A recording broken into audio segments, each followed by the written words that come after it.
এখন এই আন্দোলন থেকে পিছু হটার কোনো সুযোগ নাই।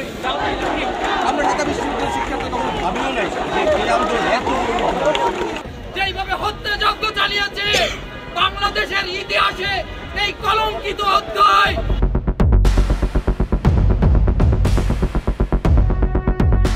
কোটা সংস্কার আন্দোলনকারী শিক্ষার্থীদের সাথে রবীন্দ্র সরোবরে যুক্ত হয়েছে সঙ্গীত শিল্পীরা, যেখানে যুক্ত ছিল সঙ্গীত শিল্পী আসিফ আকবর, শিরোনামহীন তাবিব সহ আরো অনেকে।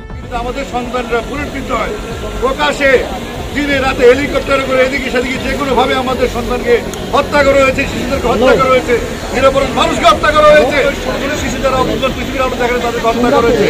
এখন এই আন্দোলন থেকে পিছু হটার কোনো সুযোগ নাই, আমাদেরও কিছু করার নেই, আমরা ব্যর্থ। এ সময় শিল্পীরা শিক্ষার্থীদের উপর নির্বিচারে গুলি চালানো নিয়ে সরকারের ব্যাপক সমালোচনা করে। সকলের দাবি আর চায় না এই সহিংসতা, দেখতে চায় না আর এই হত্যাকাণ্ড। সবার আকাঙ্ক্ষা শান্তি ফিরে আসুক এই শহরে।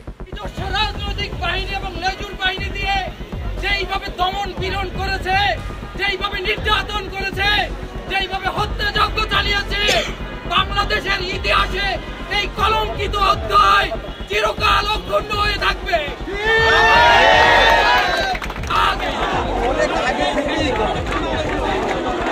অনেক আগে থেকেই করা।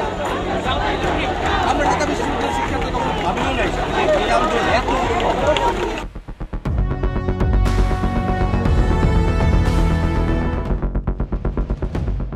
এই আন্দোলন যেন এখন আর শিক্ষার্থীদের চাওয়া না, সেটা এখন এই বাংলাদেশি মানুষের চাওয়া। Mamun Islam, channel I, Dhaka. 6000 mAh battery, one and only Power Master, Next G N73.